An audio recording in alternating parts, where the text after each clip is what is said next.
Seigneur, tombe sur nous, Saint-Esprit.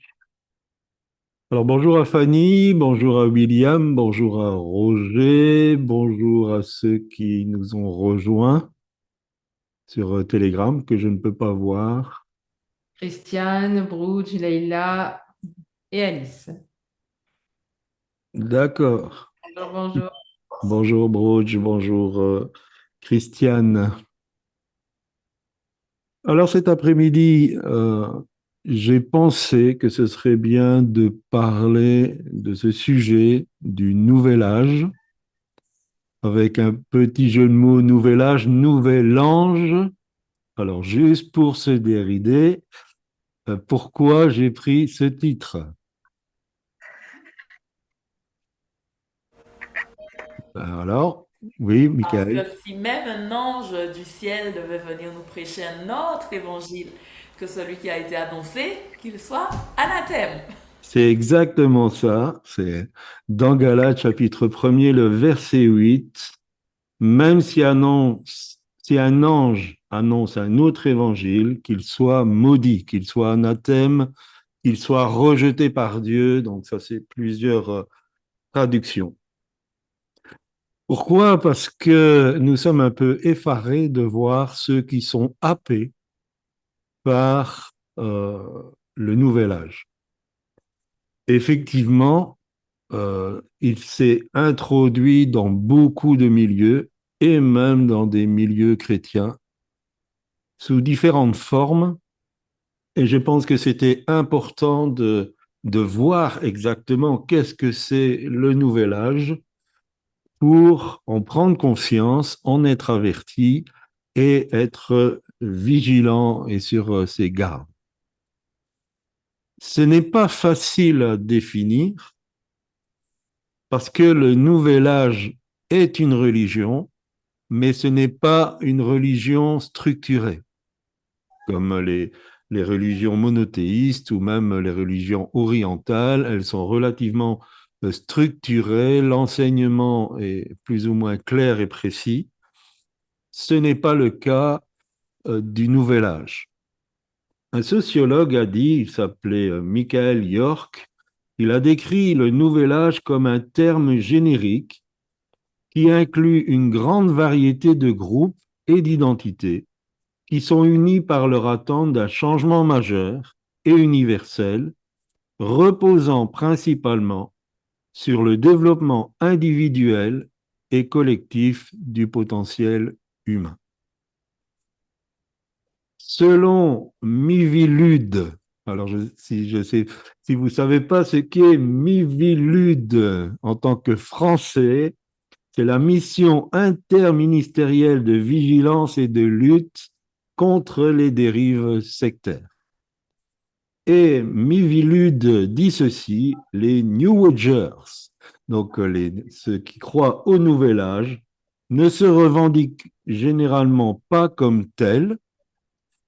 Le terme a le plus souvent une acception péjorative. Il s'agit cependant d'un ensemble dans lequel le discours utilise plusieurs invariants. Et ces plusieurs invariants qu'on retrouve un peu dans toutes les formes du nouvel âge sont ceux-ci. Alors, dans ce message qui est plus un enseignement, il y aura des termes compliqués. Je vais essayer de les traduire en langage vulgaire et j'espère que vous allez pouvoir me suivre. Donc, le premier pilier, on dira, c'est une aspiration au changement de paradigme. Alors, un paradigme, c'est une représentation du monde, une manière de voir les choses. Et donc, le nouvel âge espère que ses adeptes vont avoir une autre manière de voir les choses, d'avoir un nouveau paradigme, c'est-à-dire une sorte d'image, de parabole de comment devrait être le monde, afin de pouvoir y adhérer et y travailler. Le deuxième pilier, c'est une conception holistique de la réalité. Alors, holistique vient de holos, qui veut dire en grec tout, Et en fait, cette vision ne prend pas seulement l'être humain dans son aspect physique, mais dans son aspect psychique et spirituel. Et l'être humain, donc chaque être, est tripartite dans ce sens que tout, pour le nouvel âge, tout est pris en compte. Troisième pilier, une spiritualité ésotérique et syncrétique. Donc en fait, le nouvel âge veut une spiritualité qui soit aussi une sorte de mix de toutes sortes de religions. C'est le syncrétisme. Et malgré tout ésotérique, dans le sens que chacun va se faire un peu sa propre vérité. Bien sûr, en adhérant toujours à une notion spirituelle. Et un autre pilier, c'est qu'il y a un rejet de la modernité. C'est-à-dire qu'on ne veut pas rester dans des schémas types, mais on veut entrer dans d'autres schémas. Un postulat de départ est que l'être humain, donc c'est toujours Miviludes qui dit ceci, un postulat de départ est que l'être humain n'exploite pas la majeure partie de ses ressources intérieures. Il est dès lors nécessaire pour lui de les développer en cherchant à accéder à des états supérieurs de conscience. Et ces états supérieurs de conscience, qu'on appelle aussi une conscience modifiée, ça peut être des rêves, donc l'interprétation des rêves, ça peut être un état hypnotique, ça peut être des hallucinations avec l'utilisation éventuelle de drogues, ça peut être des transes, ça peut être de la méditation et ça peut être des états mystiques. Tout ceci pour entrer dans un autre état de conscience, dans une conscience qui est modifiée, ou en usant des techniques spécifiques visant à la transformation de soi. Voilà, grosso modo, ce qu'est le nouvel âge. Et selon la théosophe, donc une théosophe, la théosophie, c'est théo pour théos pour Dieu, et sophie, c'est la sagesse. Donc la théosophe, c'est quelqu'un qui enseigne, enfin qui dit qu'elle enseigne la sagesse de Dieu. Elle s'appelle Alice Bailey et elle a dit ceci. Les principes du nouvel âge, du New Age, devaient déterminer le type de culture et de civilisation, ainsi que l'avènement d'une nouvelle religion mondiale qui prendra la forme d'une approche de groupe unifiée et consciente du monde des valeurs spirituelles. Donc, en fait, le nouvel âge a pour but de préparer, de créer cette religion mondiale qui va bien sûr accompagner le gouvernement mondial. Et il faut savoir que autant les politiques que ce genre de personnes travaillent de concert pour arriver à ce gouvernement mondial avec une religion unique. Et bien sûr, on ne veut pas complètement leur jeter la pierre, leur but, c'est d'arriver à ce que Jésus a dit, paix et sécurité. Parce que si le gouvernement mondial et que tout le monde est d'accord sur le religieux, sur le spirituel, il n'y a plus de raison de se faire la guerre.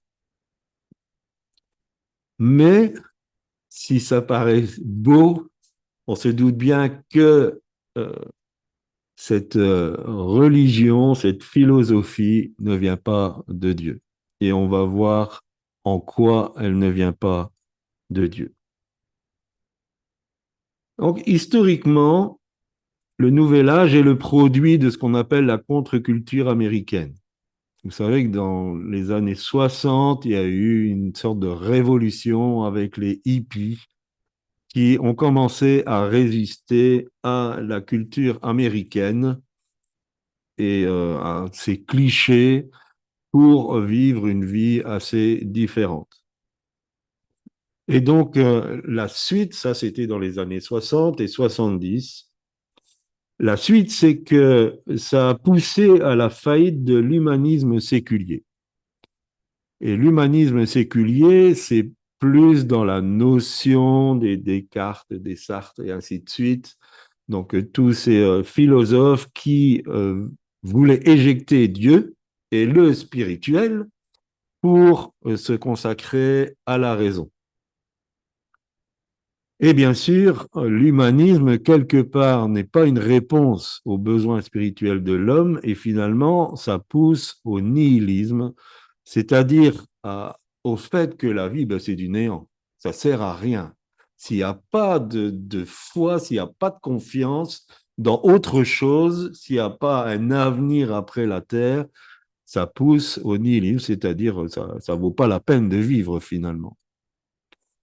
L'occidentalisation, bien sûr, des religions orientales ont accéléré ce processus. Les expériences spirituelles avec les drogues hallucinogènes ont aussi accentué ce processus. Et enfin, bien sûr, aujourd'hui, ils ont pignon sur rue, la montée des sciences occultes qui a démontré qu'il y a bien un spirituel. Donc ces différents facteurs ont donné naissance à ce qu'on appelle l'humanisme cosmique, qui est la base du Nouvel Âge. Alors c'est quoi cet humanisme cosmique?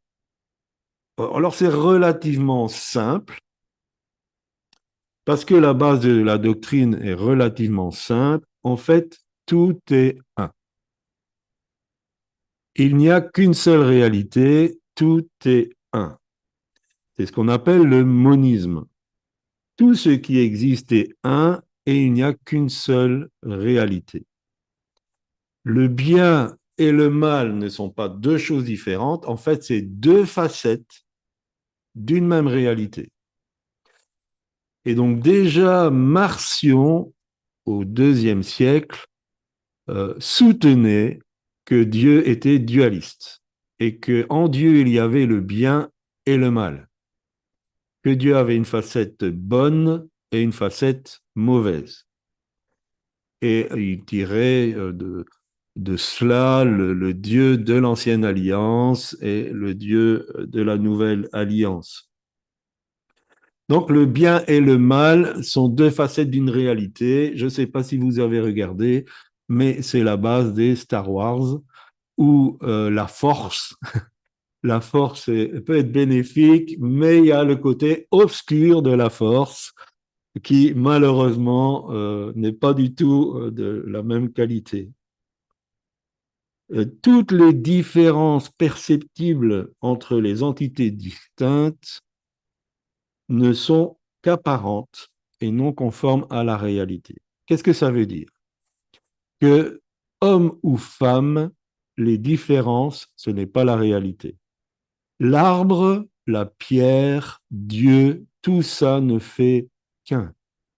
Il n'y a pas de différence. Tout cela est une seule réalité et on ne fait pas de différence. Donc, bien sûr, derrière le transgenrisme, on retrouve ce genre de philosophie. Alors, du coup, vu qu'il n'y a qu'une seule réalité et que dans cette réalité, il y a Dieu, donc tout est Dieu. C'est ce qu'on appelle le panthéisme. Dieu est l'unique réalité, donc l'univers et tout ce qu'il renferme est Dieu. Je suis Dieu. Vous êtes Dieu. Soyez pas jaloux. Et bien sûr, ils vont puiser des versets bibliques où Jésus a dit, n'avez-vous jamais lu qu'il est écrit, vous êtes des dieux. Donc même dans le christianisme, ils vont trouver ce genre de choses pour appuyer leur théorie. Donc l'humanité est Dieu. Ce qui veut dire que l'homme est parfait parce que nous sommes des dieux. Ce qui veut dire que l'homme n'a pas besoin de repentance. Il n'a pas besoin de rédemption. Il n'a pas besoin de changement. L'homme est Dieu. Il est parfait. Qu'est-ce qu'il faut? Et là, on en revient. Il faut une transformation de la conscience. Nous ne réalisons pas notre potentiel divin. C'est ce qu'ils disent. À cause d'un manque de conscience de cet état. Et donc, il faut un nouveau paradigme, c'est-à-dire une nouvelle façon de penser et de dire, je suis Dieu, j'ai un potentiel divin. Il faut que j'en prenne conscience. Et donc, je me dis, tu es Dieu, tu es parfait, tu es capable de tout. Le Nouvel Âge propose pour cela toutes sortes de techniques pour transformer notre état de conscience.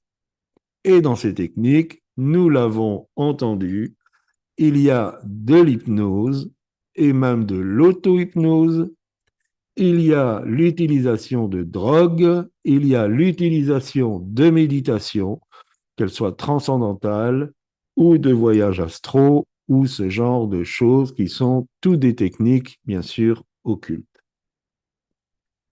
Et pour certaines d'entre elles, elles peuvent sembler anodines, comme certaines formes de sport, parce que au travers de ces sports, on va découvrir son potentiel physique qui va nous amener à comprendre notre potentiel spirituel, ou elles peuvent être complètement occultes, comme des méditations, des vides de soi ou des quêtes intérieures et ce genre de choses, ou même les voyages astraux, c'est-à-dire que notre être spirituel sort du corps physique pour voyager dans le domaine spirituel. Toujours dans cette notion, toutes les religions sont une. En fait, le Nouvel Âge, c'est la bonne religion parce qu'elle est en accord avec toutes les religions. Et c'est ce qu'on appelle le syncrétisme. C'est la fusion de plusieurs systèmes religieux pour une perception globale de la vérité. Toutes les religions sont justes et leurs différences ne sont qu'illusoires. Et enfin, il y a ce qu'on appelle l'optimisme cosmique évolutif, c'est-à-dire que l'homme, oui, ça fait rire à leur terme, l'homme est au sommet de son évolution, puisqu'il est maintenant capable de contrôler sa propre évolution. Alors, ce qui fait qu'avant, il était un singe, donc là, il a fallu qu'il évolue bien, mais aujourd'hui, à cause qu'il soit intelligent et qu'il prenne conscience de son potentiel divin, il est capable de contrôler sa propre évolution. L'avenir ne peut être que meilleur à condition que nous prenions conscience de notre potentiel divin. Voilà pour la base de la doctrine du Nouvel Âge. Et après, mais je vais vous laisser l'opportunité de poser des questions, nous allons voir son influence sur la société. Est-ce que vous avez des questions?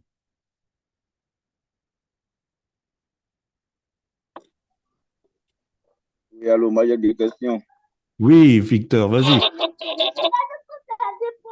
Oui, j'aimerais savoir, euh, ce nouvel âge, ce système est biblique? Non, justement, non, non. Je ne donnerai pas ce genre de choses. Et après, je vais faire un récapitulatif en fin de message sur les différences et pourquoi on n'est pas d'accord avec cet enseignement.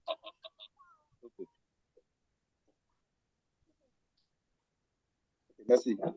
Est-ce qu'il y a d'autres questions? Non, pour le moment. Est-ce que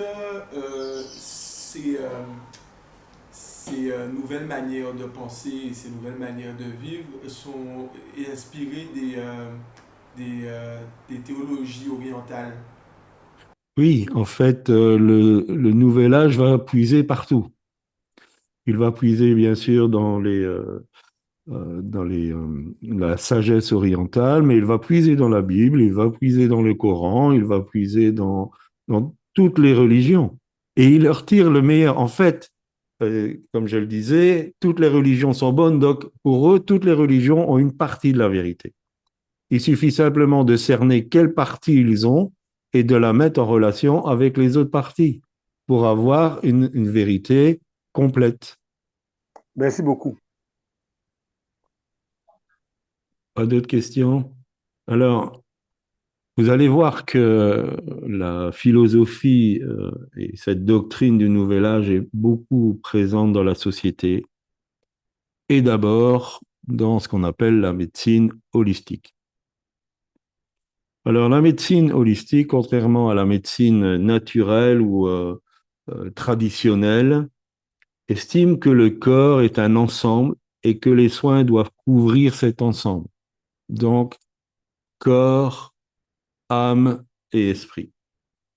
Elle prend en considération les aspects psychiques et spirituels de la maladie.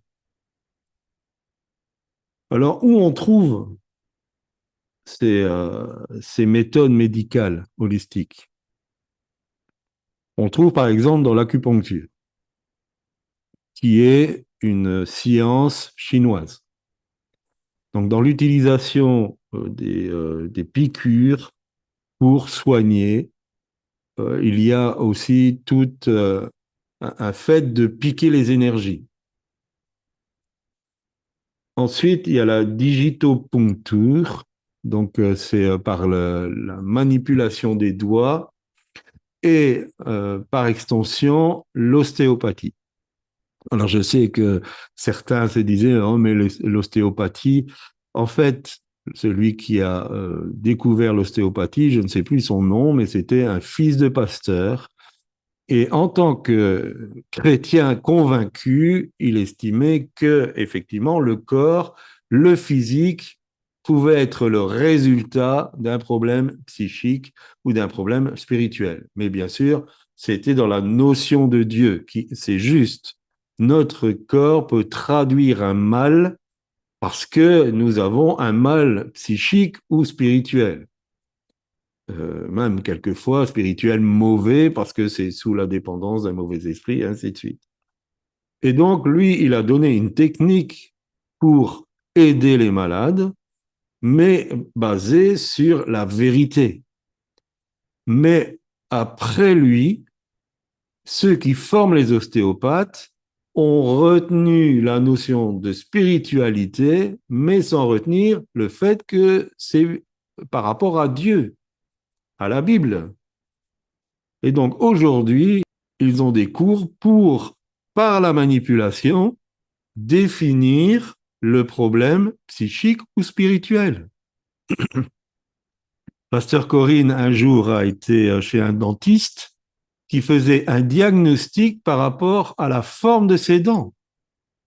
Là, soyez prudents quand vous allez chez le médecin.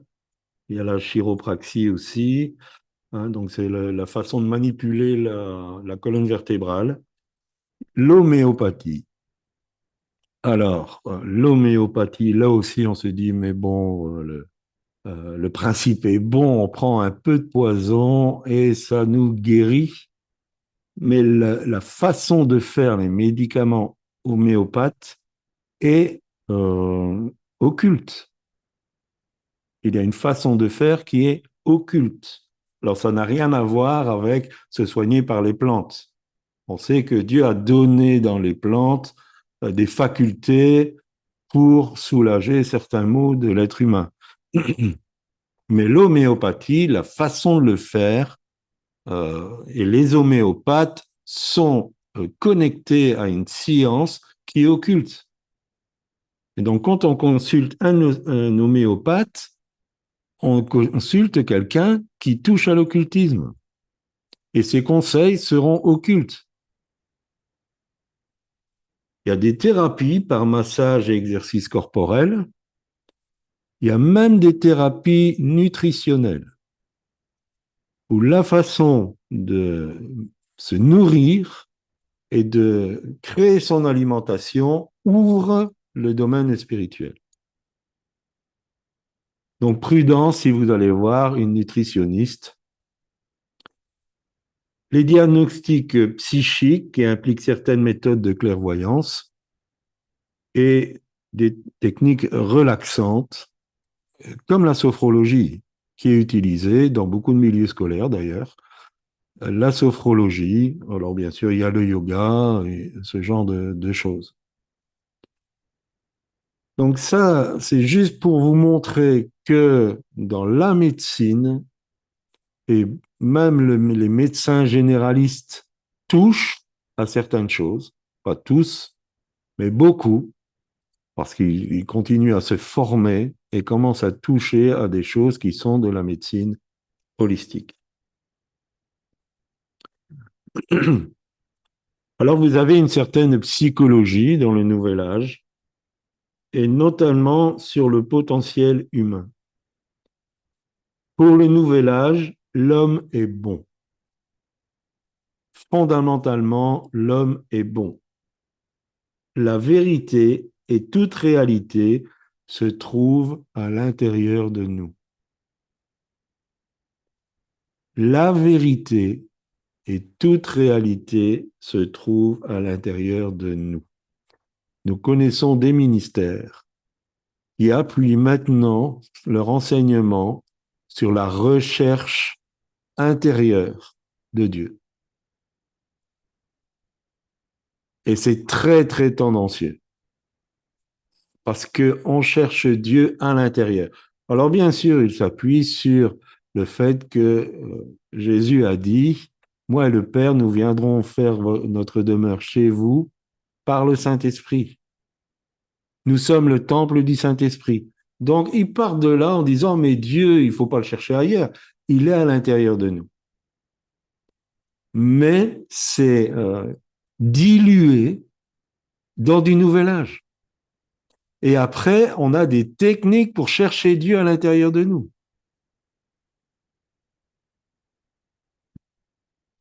Donc, il faut faire très, très, très, très, très attention à comment on écoute les enseignements. Il y a bien sûr la psychologie transpersonnelle. Je dois m'unir au tout. Je dois m'auto-réaliser. Et ça, c'est le mot d'ordre aujourd'hui. Je dois m'auto-réaliser. Et cette fameuse phrase qui a shocking ma petite chérie, je me choisis. Je me choisis. Et je dois prendre conscience de ma portée cosmique. Et donc, je dois rechercher les phénomènes transcendantaux. Vous savez que Dieu est immanent, c'est-à-dire qu'il est dans la création, mais il est transcendant, il est hors de la création. Alors nous devons chercher à sortir de la création et devenir des êtres transcendantaux. Et derrière ces psychologies, c'est simple, la réalisation du moi est le but. Je dois me réaliser. Donc, c'est plus Dieu au centre, c'est moi au centre. Et c'est normal, je suis Dieu. Donc, c'est normal que je sois le centre de tout, moi, pas vous, hein. Donc, vous devez graviter autour. Moi, je suis au centre, je suis Dieu. Vous n'avez pas encore compris votre potentiel divin, donc vous gravitez autour. C'est ça. Le moi qui a fait chuter Adam et Ève. Vous serez des dieux. C'est vieux, c'est vieux, c'est vieux comme le monde. Vous serez des dieux. C'est cette tentation-là. Et donc, on a aussi des traces dans la science. La théorie quantique, n'attendez pas de moi que je vais l'expliquer, a donné naissance à l'idée que l'univers ne peut être fragmenté. Donc l'univers fait un tout. C'est la théorie quantique qui dit ça. Avec toutes les parties de l'univers, y compris celui qui observe l'univers, et ses instruments se fondent, et c'est Bohm qui a dit ça, et s'unissent en un tout. Et est parti de là l'idée qu'on ne sait pas observer d'une bonne manière, parce que rien que le fait d'observer, on va faire changer les choses. Donc notre résultat ne peut être que faussé, puisque l'univers fait un tout, et ils ont pu observer ce phénomène, par exemple en observant la lumière. Parce que si on observe les faisceaux de lumière, rien que le fait d'avoir des instruments pour vérifier le faisceau de lumière, on va altérer ce faisceau de lumière. C'est ça que ça veut dire. Donc, l'univers est un tout. Dès que j'essaye de le comprendre, je l'altère. Parce que je fais partie de cet univers. Je ne sais pas si vous avez bien compris, mais en tout cas, ces notions se retrouvent dans la science. De ce fait, la science rejoint l'enseignement du Tao. L'enseignement du Tao, c'est un enseignement oriental, c'est le principe suprême et impersonnel de l'ordre et de l'unité du cosmos. C'est les maîtres bouddhistes qui enseignent le Tao, chinois et hindous. Et en fait, il y a une unité du cosmos, nous sommes tous un. Ça se retrouve aussi dans le Tao. Et la science dit, oui, c'est vrai, parce que si on veut observer quelque chose, comme on est un avec cette chose, on va l'altérer. Le seul sujet qui peut être étudié, c'est le moi. C'est la seule chose que je peux étudier sans l'altérer. Donc tout l'univers dépend du moi. Je suis l'univers. C'est ce qu'on appelle le solipsisme. Rien n'existe en dehors de la pensée individuelle. Le reste, ce n'est pas une réalité.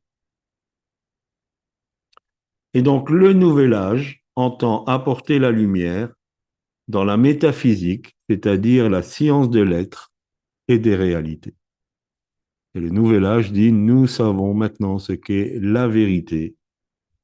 Il n'y a qu'une chose, c'est la pensée personnelle. Est-ce que vous avez des questions par rapport à ça? La question c'est, j'aimerais savoir, est-ce que ceux qui font le développement personnel, c'est-à-dire la pensée positive, le développement personnel, il y a plusieurs messages de développement personnel qui sont soutenus aussi par des versets bibliques. Est-ce que ceux-là, on peut les assimiler au nouvel âge qu'on est en train de parler actuellement? Exactement. Exactement. Et c'est pour ça que je disais que cette philosophie est entrée dans l'Église. Parce que, bien sûr, on peut faire dire ce qu'on veut à la Bible. Si on n'est pas honnête et qu'on ne cherche pas à comprendre tout le message, on peut lui faire dire ce qu'on veut. Mais le développement personnel est en opposition directe avec l'enseignement de Christ, qui a dit il faut renoncer à soi. C'est clair. Celui qui renonce pas à lui-même ne peut pas être mon disciple. Donc c'est clair, on ne peut pas chercher le développement personnel si Christ dit il faut renoncer à soi. Celui qui perd sa vie la trouvera. Donc faire le développement personnel, c'est rentrer en conflit avec ne fût-ce que cette parole de Christ. Il faut qu'il croie, c'est que je diminue. Oui, nous sommes morts au péché. Nous sommes morts à cette vie. Si je vis, ce n'est plus moi qui vis, c'est Christ qui vit en moi. C'est pas le Claudie divin qui vit en moi. C'est Christ par son esprit qui vit en moi. J'espère que c'est votre cas. Je veux pas du Claudie divin. Je veux le Christ et je veux qu'il paraisse de plus en plus. Donc tout ce qui est développement personnel, on peut appuyer sur n'importe quel verset, ça ira toujours en contradiction avec ce que Christ a dit. Et c'est en ce moment, c'est florissant, quoi. Oui. Ah oui, bien sûr, ça flatte, comme je dis, c'est vieux comme le monde. Vous serez des dieux, les gens ont envie de ça. Ils n'ont pas envie d'un évangile qui dit faut mourir à toi-même. Mais pourtant, l'évangile, c'est ça, meurs à toi-même et tu vas devenir divin, vraiment. Parce que Christ va habiter en toi. Là, tu vas pas devenir divin, tu vas devenir malin, tu vas devenir satanique.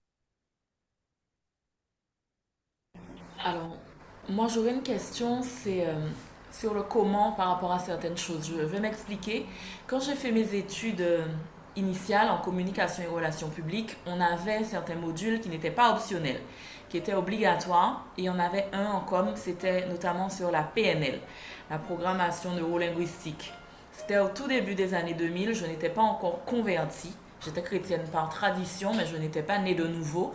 Et même là, je me rendais compte qu'il y avait un problème ésotérique.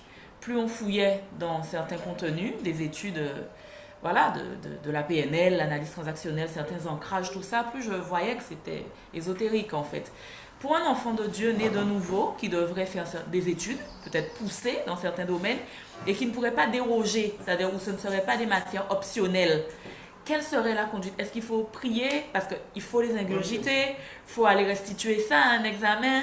Si on ne le fait pas, ben on ne réussit pas. Pourtant, on doit faire nos études et parfois on n'a pas le choix du cursus, du contenu du cursus.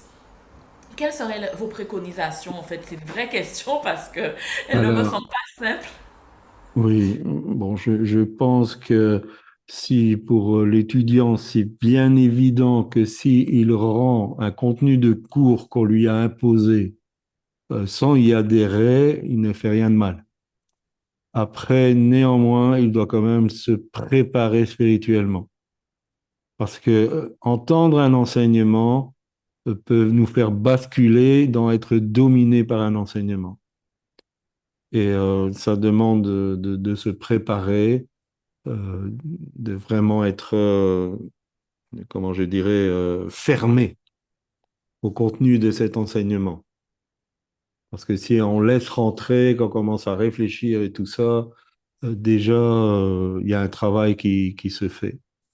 Donc, c'est le conseil que je donnerais si un jeune dirait, bah, je suis ce cours, et puis on dit ça, je dirais, ferme ton cœur à ça. Si on te le demande à l'examen, tu le rends comme on te l'a dit, mais tu fais rien de mal parce que tu le fais.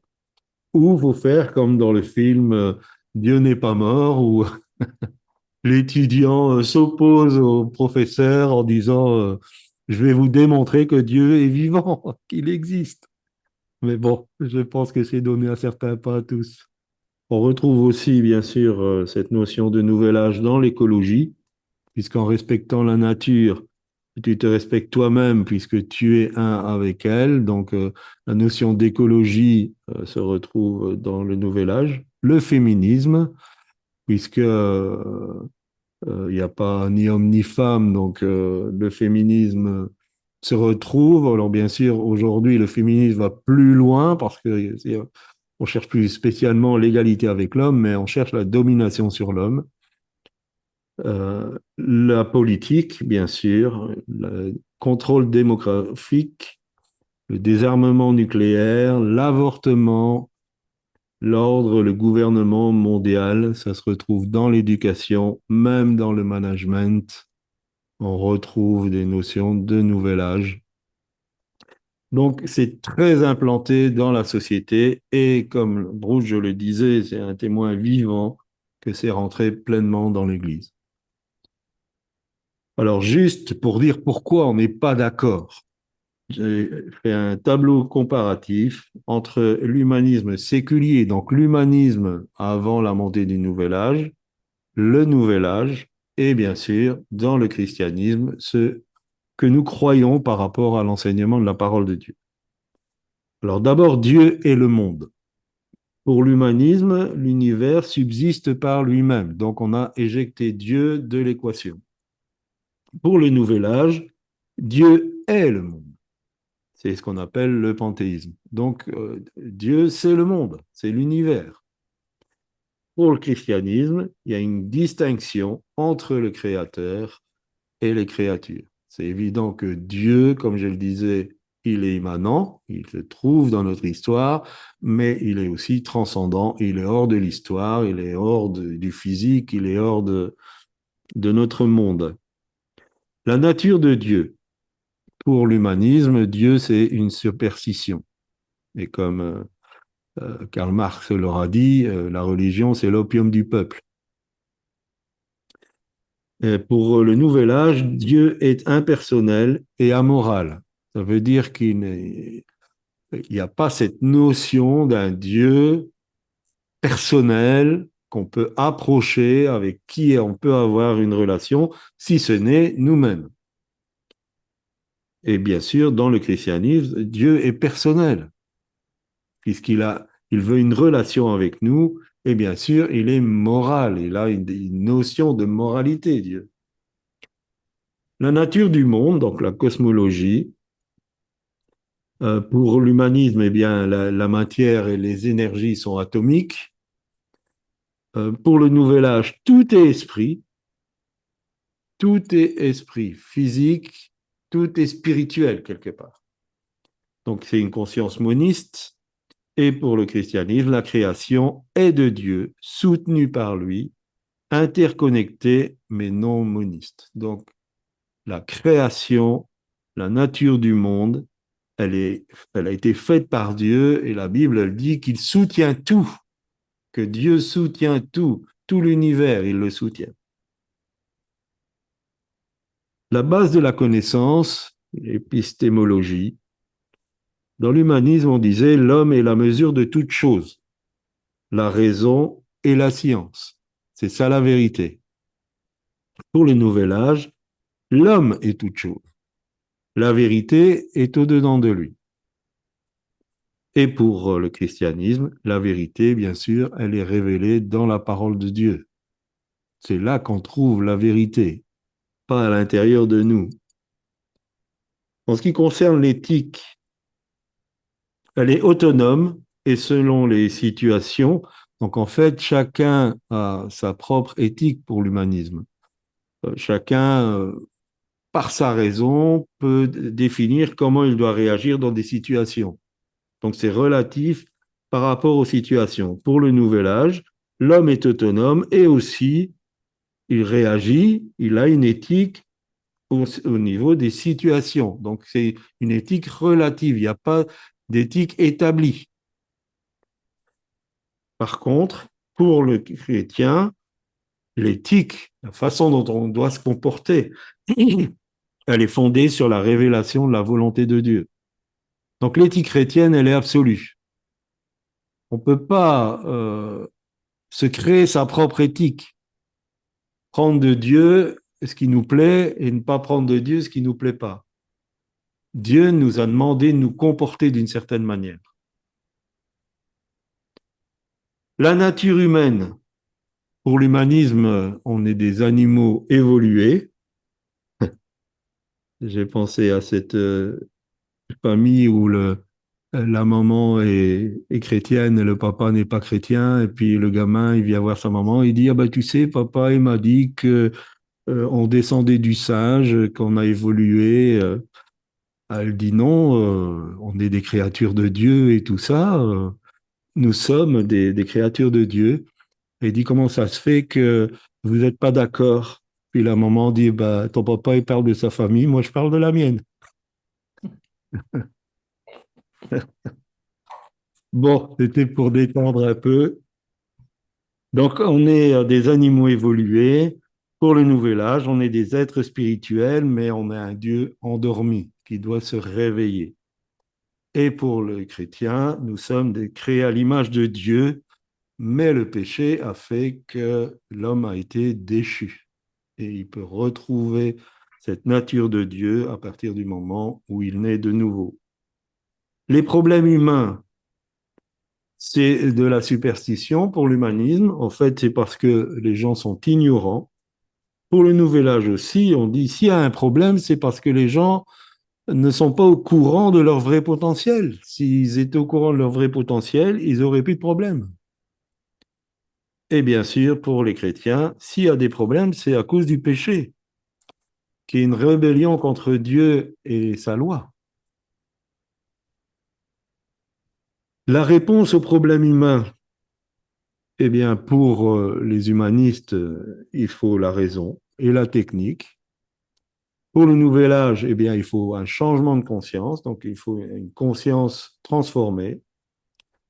Pour les chrétiens, c'est la foi et l'obéissance en Christ qui fait que nos problèmes se règlent.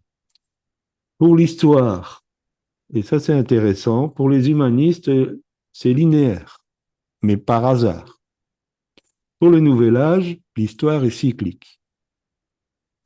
Et pour les chrétiens, elle est linéaire, mais elle est providentielle, c'est-à-dire que Dieu agit dans notre histoire. La mort, pour les humanistes, c'est la fin de l'existence, il n'y a rien, c'est le néant. Pour le nouvel âge, la mort, c'est qu'une illusion. En fait, on entre dans une autre dimension de vie, et ils croient bien sûr à la réincarnation. Et si on devient un arbre, de toute façon, on est l'univers, l'arbre est Dieu de la même manière. Un jour, quelqu'un m'a dit, mais pourquoi vous ne croyez pas à la réincarnation? J'ai dit, si on doit passer de vie en vie pour s'améliorer, pourquoi on n'a pas conscience de nos erreurs passées? Comment s'améliorer si on n'a pas conscience de nos erreurs passées? Ça, c'est quand je faisais de l'évangélisation de rue. Entrer pour l'éternité, soit dans le ciel, soit en enfer, ça, c'est la réalité et la vérité de la parole de Dieu. La vision religieuse, ben, pour les humanistes, c'est une superstition, quelques bons enseignements moraux. Pour le nouvel âge, tout conduit au un, c'est le syncrétisme. Et pour les chrétiens, toutes religions ne sont pas de Dieu, puisqu'elles enseignent des vérités différentes. Il y a une seule vérité, et je dirais même le mot religion me donne des boutons, parce que je ne veux pas faire de la religion, mais j'ai une relation avec le Créateur de l'univers, et on s'entend très très bien. Et enfin, la vision de Jésus-Christ. Pour les humanistes, c'était un maître moral, il avait des bons enseignements.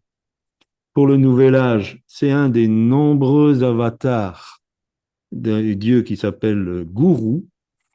Et en fait, ils disent que ce Dieu se réincarne régulièrement dans des êtres humains. Et Jésus-Christ était une de ces réincarnations de ce Dieu gourou. Et bien sûr, pour nous, c'est le Dieu qui se fait homme. Il est unique, le seul Seigneur et Sauveur. Il est mort pour nous racheter, pour que nous puissions être sauvés. Voilà par rapport à ça. Et j'en reviens au pourquoi. Bien sûr, j'ai donné beaucoup d'informations. C'était juste pour de l'information. C'est pour bien démontrer que beaucoup de ces idées aujourd'hui sont véhiculées dans le milieu chrétien. Et c'est une tragédie. C'est une tragédie. Parce qu'on ouvre la porte au diable et aux doctrines de démons. Et si on enlève la repentance, il n'y a plus de peuple chrétien. Puisque la repentance, la rédemption, c'est le seul moyen d'avoir un peuple qui appartienne à Dieu. Alors soyez prudents dans ce que vous entendez. Soyez prudents par rapport à ce flot de coachs en tout genre. Ne soyez pas tentés de vous faire de l'argent facile en enseignant ce genre de choses. Restez fidèles à Dieu. Ce sera de plus en plus difficile. Nous serons confrontés de plus en plus à ça. Mais faites partie du reste, du petit reste qui va rester fidèle à la parole de Dieu, qui va rejeter tout ça en bloc en disant c'est du mensonge. Je ne suis pas un Dieu endormi. Je suis un enfant de Dieu et je suis bien réveillé. Amen. Parce que je suis rempli du Saint-Esprit. Amen. Voilà, j'espère que c'était intéressant. Je vous laisse encore l'opportunité de poser une question. Christiane. les coachs sportifs. Alors, si c'est vraiment un coach sportif, ça va. Ça Ça va, bon. va. Simplement, il a est quelqu'un dans Il cette reste ligne sportif. sportive. Coach Mais sportif. derrière des coachs sportifs, il y a des coachs Avec une spiritualité, oui. là, qui travaillent la spiritualité aussi. À partir du moment où on commence à donner des techniques pour avoir le moral, pour faire de vous un gagnant et tout ça. William,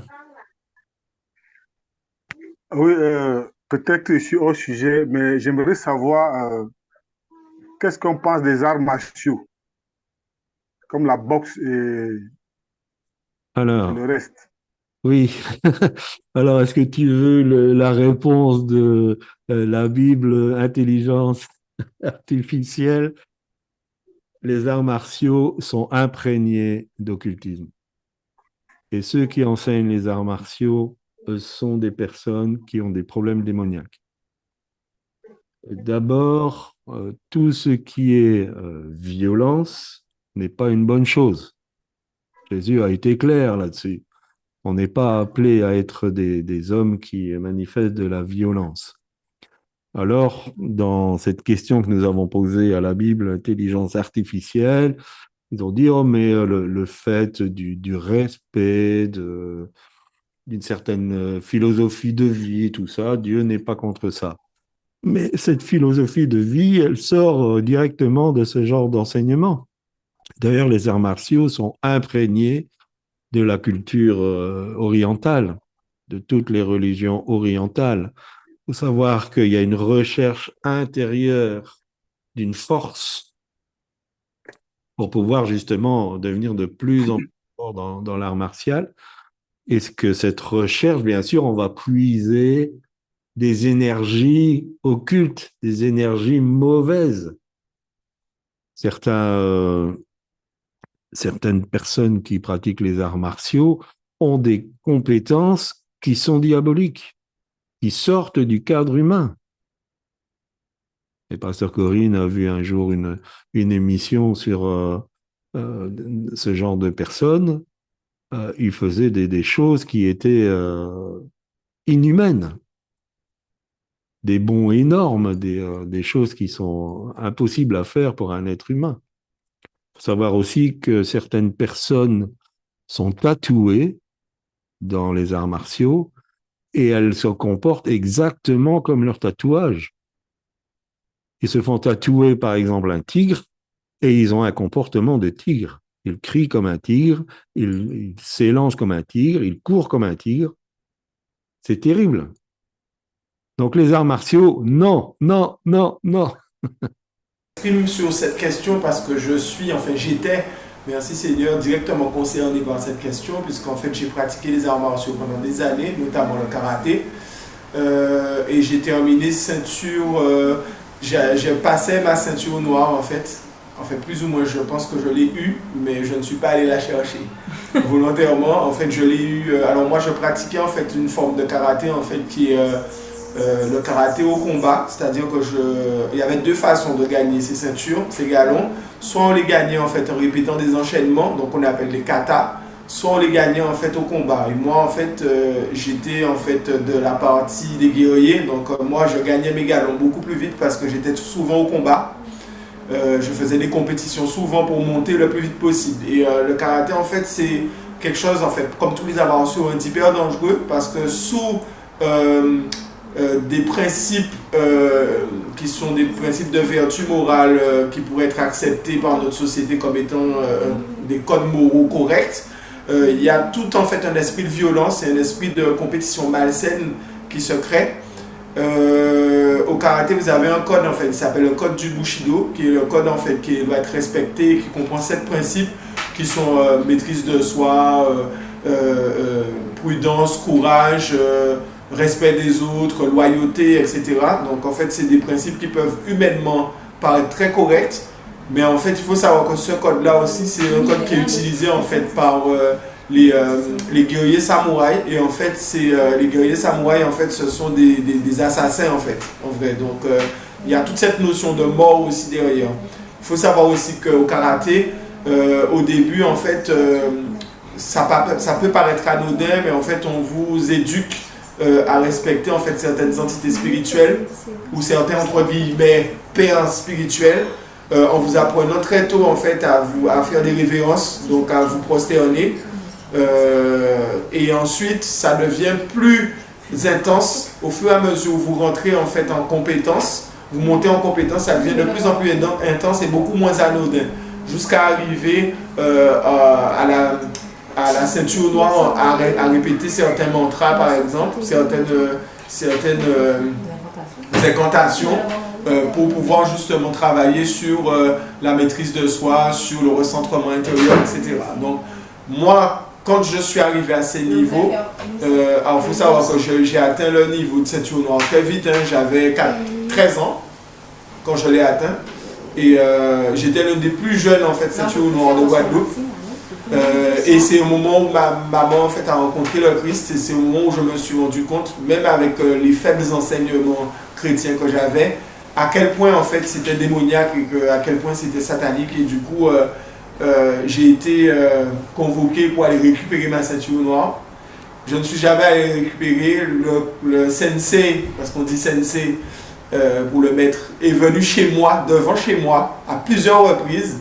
Nous n'avons jamais ouvert la porte pour me ramener dans sa voiture pour aller récupérer ma ceinture, et j'y suis jamais allé. Et j'ai coupé les ponts en fait avec ce milieu. Mais c'est vraiment très subtil, très vicieux. Et en fait, quand vous êtes arrivé à certains niveaux spirituels, c'est déjà trop tard parce que votre esprit, enfin je dis trop tard, il n'est jamais trop tard avec le Christ, mais quand on est dedans et qu'on n'a pas de porte de sortie, l'esprit est déjà conditionné à suivre ce genre d'enseignement. Donc on rentre dedans sans même s'en rendre compte. Voilà. Merci Olivier. Merci Olivier. Ouais. Est-ce qu'il y a d'autres questions ou interpellations? Oui, je voudrais poser une question. Oui, Manuel.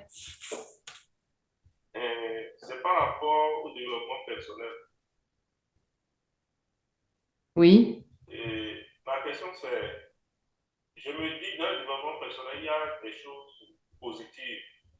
Quand on prend le livre de personnes normales qui parlent de la pensée positive, et certains livres quand même, qui aident surtout tous nos cieux ici, beaucoup un problème d'estime de soi, beaucoup un problème d'affirmation de sa personnalité, et hésite surtout des craintes, des peurs. Je me dis ça aide à être un peu libéré affranchi de tout ça. Maintenant, est-ce que d'emblée tous les documents ne sont pas bons à lire, ou on lit, on essaie de retenir ce qui est bon? Donc, je voudrais m'interroger sur ce qu'il faut faire. Alors, tu as entendu la question, chérie? Pas tout, j'ai pas tout entendu. En fait, il dit que est-ce que dans le développement personnel, tout est mauvais? Parce qu'en fait, il y a des personnes qui ont peur, des personnes qui sont en manque d'estime de soi, des personnes... Et la pensée positive, voilà, les aide à franchir le cap de la peur, franchir le cap. Donc, est-ce qu'il faut tout jeter, ou est-ce qu'on garde simplement ce qui est bon pour nous et puis on jette le reste? Ma question à moi serait, est-ce que la Bible n'est pas suffisante pour nous donner tout ce que nous avons besoin? Bon, l'évangile, s'il est bien apporté, va guérir les personnes. Il va les libérer de la peur, il va leur donner un but, une orientation, une destinée, une espérance à vivre. L'évangile donne tout ça s'il est bien prêché, bien sûr. Si on fait de l'évangile un produit miracle, c'est sûr, ça va pas marcher. Mais si on veut vivre pour Christ, il y a tout un épanouissement de pouvoir vivre la vie que Dieu a prévue pour nous et de pratiquer les bonnes œuvres qu'il a préparées d'avance. Il y a un épanouissement personnel qui émane du fait de vivre pour Dieu. Et souvent, en fait, l'ennemi n'est pas fou, hein. Il va pas mettre d'emblée des choses qu'on sait que c'est complètement abject et que l'ennemi va singer. Et en fait, il va faire que, eh bien, il y a des choses pas mal quand même, et puis on peut tirer des bonnes choses et des mauvaises, quoi. Il va pas mettre tout acheté. Il va mettre des choses qu'on a l'impression que c'est juste. Oui, l'ennemi il est rusé et il fait de la manipulation. C'est vrai, quand on lit ses livres, c'est fascinant, la pensée positive, comment être riche. Et puis on voit, bon, c'est de la séduction. Si le diable pouvait se présenter avec les cornes, mais personne ne va le suivre. Ben voilà. Donc, quand on balance ces choses-là, c'est de la séduction, c'est bien à voir, c'est beau, comme Ève, le fruit est bien à manger, c'est succulent. Mais dans le fond, il y a la séduction. Et je pense que le pasteur Claude nous a donné un merveilleux message sur de nos jours, il faut que l'Église soit prophétique. Il faudrait que l'Église qui ne reçoit pas de révélation, qui n'est pas prophétique, va mourir. Ouais. Et je pense que même si notre souhait, c'est que nous sommes au devant des œuvres, on veut que ça prospère, que l'œuvre grandisse. C'est vrai que dans la pensée positive, dans le développement personnel, ils ont plusieurs techniques que faire pour que l'Église grandisse, patati patata. Mais non, il faudrait que nous soyons une Église prophétique, que nous recevions la parole de Dieu, que le Seigneur nous éclaire. Amen. Et je pense que c'est par la parole de Dieu que nous allons avancer. Voilà, donc nous allons avancer au pas du Seigneur selon que le Seigneur veut. Si le Seigneur veut que nous soyons au devant de son nom, voilà, c'est personne qui nous a donné pour encadrer. Si le Seigneur veut que ça soit 1000 membres, c'est le Seigneur qui le veut. Mais c'est vrai qu'on va aller prendre des messages bien, apparemment bien, mais dans le fond, il y a la manipulation. Si on n'est pas prophétique, si on ne reçoit pas des relations du Seigneur pour avancer, je vous assure que ces pensées positives, pour toutes ces choses vers la paix, ne vont rien donner parce que Jésus n'est pas dedans. Amen. Jésus est vraiment, moi, j'ai assisté à la sortie d'un collègue pasteur, celui qui prêchait, mais il a donné 12 méthodes pour qu'il soit un bon pasteur, un bon leader. Mais apparemment, mais c'est bien attendre, il y a beaucoup de choses, il a développé les acclamés. Mais quand je suis rentré, je savais que dans le fond, c'est vrai que tout, ils sont allés chercher des versets bibliques pour appuyer, mais dans le fond, il y a quelque chose qui manque. Il manquait l'Esprit de Dieu. Il manquait l'Esprit de Dieu. Et sans l'Esprit de Dieu, tout ce que nous allons comporter, beau avoir, bon, ça peut marcher, mais sans l'Esprit de Dieu, c'est encore vide. Voilà ce que j'aimerais. Ouais, excellent. Ouais, très très bien, Brooke, effectivement. Oui. Et ce que Dieu veut lever pour cette fin des temps, c'est une église prophétique, comme tu dis, parce que nous serons conduits par Dieu et non pas par tous ces trucs ambiants, pensées positives, etc. On va en Guadeloupe. En Guadeloupe, voilà. En fait, Pasteur Claudia a parlé, Pasteur Corinne du moins a parlé du diable qui singe, et en fait, ça m'a rappelé en fait certaines choses. Et comme par exemple l'ascétisme, c'est-à-dire qu'en fait, on vous disait en fait que vous pouviez parvenir à un certain niveau en mangeant très peu de viande, en faisant attention au régime alimentaire, parfois même en se privant de nourriture. Et c'est vrai que quand on regarde la Bible dans 1 Corinthiens, on voit que Paul nous dit « Je traite durement mon corps et je le tiens assujetti ». Et en fait, on a tendance à se dire que le diable, en fait, il est là pour en fait prendre des principes qui sont tout à fait valables d'un point de vue biblique et en fait de les transposer en fait dans son fonctionnement à lui. Mais en fait, dans son fonctionnement, il y a toujours un côté entre guillemets lumineux et un côté un peu plus ombrageux. Il y a une sorte de dualité en fait dans chaque principe en fait de ces. Un revers de médaille. Voilà, il y a un revers de médaille. Voilà. Et avec Dieu, il n'y a pas ce revers de médaille. C'est-à-dire que quand Dieu donne un conseil ou quand Dieu donne une recommandation ou une orientation, c'est clair et c'est pour notre progression, c'est pour notre maturité, pour notre évolution. Mais là, dans ce genre de principe, il y a toujours en fait une part d'ombre derrière. Et voilà, et c'est ça qui fait qu'au bout d'un moment, on se fait piéger parce qu'il y a un côté mielleux qui nous agrippe et un côté néfaste derrière qui va en fait nous détruire. Et on ne s'en rend même pas compte. Et même en tant qu'enseignant, quand on prêche et tout ça, on doit faire très attention nous-mêmes, parce que la glissade, elle est facile. Hein. Il faut être très, très prudent. Super facile, il faut être hyper prudent. La glissade, Exact. Oui, on prend Gédéon, vaillant guerrier, et voilà. C'est l'épanouissement personnel. C'était quelqu'un qui foulait dans un pressoir, et puis là, vaillant guerrier, une sacrée promotion. Donc, mais il avait besoin de ça parce que c'était quelqu'un de très peureux qui a demandé confirmation sur confirmation, donc il avait besoin d'un coup de punch. Bien, ben, je vais te rejoindre. Ben, je vais demander à Bruce s'il veut prier pour qu'on devienne cette armée prophétique et qu'on ne se laisse pas embarquer par toutes ces choses, qu'on glisse pas les uns et les autres déjà dans notre vie personnelle, notre vie spirituelle et aussi dans il y a beaucoup d'enseignants au milieu de nous, hein, que on glisse pas non plus dans nos enseignements qui voilà. Je te laisse prier, Bruce. Seigneur, nous te bénissons, nous te rendons toute la gloire. Seigneur, nous sommes tes enfants, tu nous as rassemblés autour de cette œuvre avec Pasteur Claudie, avec Pasteur Corinne, afin de nous enseigner beaucoup de choses. Seigneur, nous sommes très heureux d'apprendre à tes pieds et d'apprendre aux pieds de tes serviteurs. Seigneur mon Dieu, nous reconnaissons que dans ces derniers temps, vont se lever plusieurs faux prophètes, plusieurs personnes qui diront Jésus, Jésus, mais qui ne se rendent pas de toi.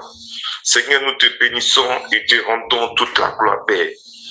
Nous te bénissons et te rendons toute la gloire. Nous voulons te confier tout ce que nous faisons, tout ce que nous apprenons avec toi ici, Seigneur mon Dieu, mon roi. Nous te bénissons parce que c'est un trésor que tu nous apprends tous les jours. Toutefois que nous sommes rassemblés, tu ajoutes tes connaissances à... Oui, tu nous apprends encore de nouvelles choses, Seigneur.